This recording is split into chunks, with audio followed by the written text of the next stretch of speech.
ఇక నిజామాబాద్ జిల్లాలో కూడా భానుడి ప్రతాపానికి జనం అల్లాడిపోతున్నారు. 4 రోజులుగా ఉమ్మడి జిల్లాలో 42 నుంచి 43 డిగ్రీల ఉష్ణోగ్రతలు నమోదవుతున్నాయి. దీంతో ప్రజలు బయటకు రావాలంటేనే జంకుతున్నారు. మరో 2-3 రోజులు ఉష్ణోగ్రతలు 42 డిగ్రీలకు పైగా నమోదవుతాయని అధికారులు చెబుతున్నారు. దీనిపై మరింత సమాచారాన్ని మా ప్రతినిధి ఆనంద్ పాల్ అందిస్తారు. ఉమ్మడి నిజామాబాద్ జిల్లా వ్యాప్తంగా ఎండలు దంచి కొడుతున్నాయి. గత 3 రోజుల నుంచి భారీగా ఉష్ణోగ్రతలు నమోదవుతున్నాయి. మరో 2 నుంచి 3 రోజులు 42 నుంచి 43 డిగ్రీల వరకు ఉష్ణోగ్రత నమోదవుతాయని చెప్పేసి వాతావరణ శాఖ అధికారులు చెప్తున్నారు. దీంతో ప్రజలు అప్రమత్తంగా ఉండాలని కూడా వైద్యులు సూచిస్తున్నారు. అయితే ఎప్పుడు లేనంతగా రికార్డు స్థాయిలో 40 నుంచి 42% వరకు డిగ్రీల వరకు నమోదవుతూ ఉన్నాయి. రోడ్డు నిర్మానుష్యంగా మారుతూ ఉన్నాయి. కొన్ని ప్రాంతాల్లో అయితే రోడ్లపైకి రావాలంటేనే జంకుతున్నారు.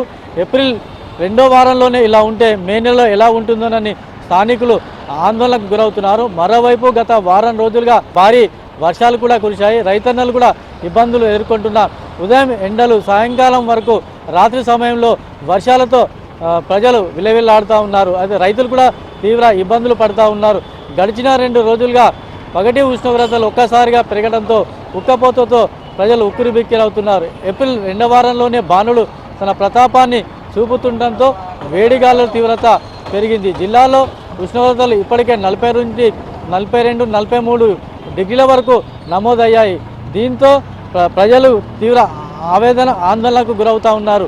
అయితే 42 డిగ్రీల నమోదైనట్లు వాతావరణ శాఖ అధికారులు చెప్పడంతో ప్రజలు తీవ్ర ఇబ్బందులకు గురవుతూ ఉన్నారు. అయితే రాబోయే రోజుల్లో మరో 2 నుంచి 3 రోజులు భారీగా ఉష్ణోగ్రతలు నమోదవుతాయని అధికారులు హెచ్చరికలు జారీ చేయడంతో జిల్లాకు ఆరెంజ్ అలర్ట్ కూడా జారీ చేశారు. అప్రమత్తంగా ఉండాలని అధికారులు కూడా సూచిస్తూ ఉన్నారు.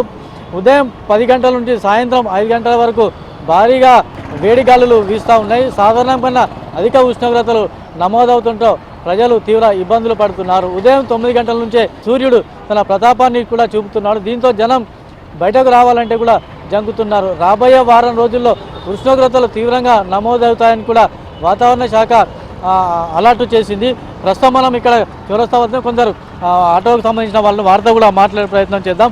ప్రస్తుతం భారీగా రికార్డు స్థాయిలో వర్షాలు నమోదవుతున్నాయి. మీ ఆటో వాళ్ళు ఎలాంటి ఇబ్బందులు ఎదుర్కొంటున్నారు? బాగా ఎండలు ఉన్నాయి సారు. ఎప్పుడు చూడలే ఇన్ని రోజులు సంది. కానీ ఇప్పుడు ఈ కాలం అయితే బాగా ఇప్పుడు చూడండి కదా సార్, ఇది 2 months అవుతున్నది ఎండాకాలం స్టార్ట్ అయ్యి. ఇప్పటికే 44 డిగ్రీ నడుస్తున్నది. గరీబోల పరిస్థితి ఏమున్నా సార్, 44 కానీ 45 కానీ ఖచ్చితంగా మేమైతే గరీబోలు అయితే వెళ్ళాల్సిందే. ఎండల ఎట్లా అవి బతకాల్సిందే. ఏమున్నది పుట్టకు అయితే మాకైతే ఏం లేదు. ఇదే ఉన్నది, ఆటో నడపాలా బతకాలా, ఏం చేస్తాం. ఓలేం పట్టించుకుంటారా మా ఆటోలకు అయితే. ఎప్పుడైతే ఆధార్ కార్డులు పెట్టి అందరికీ ఫ్రీ అయినాయి, ఏదో పల్లెటూర్ల నుంచి వచ్చి నడిపించుకుంటున్నాం లోకళ్ళు. భారీగా ఉష్ణోగ్రతలు నమోదు కావడంతో ప్రజలు కూడా అటు ఆటో వాళ్ళు కూడా తీవ్రంగా ఇబ్బందులు పడుతూ ఉన్నారు. ఇది ఉమ్మడి నిజామాబాద్ జిల్లా వ్యాప్తంగా ఉన్న తాజా పరిస్థితి. కెమెరామెన్ కళ్యాణ్తో ఆనంద్ పాల్, HN TV, నిజామాబాద్.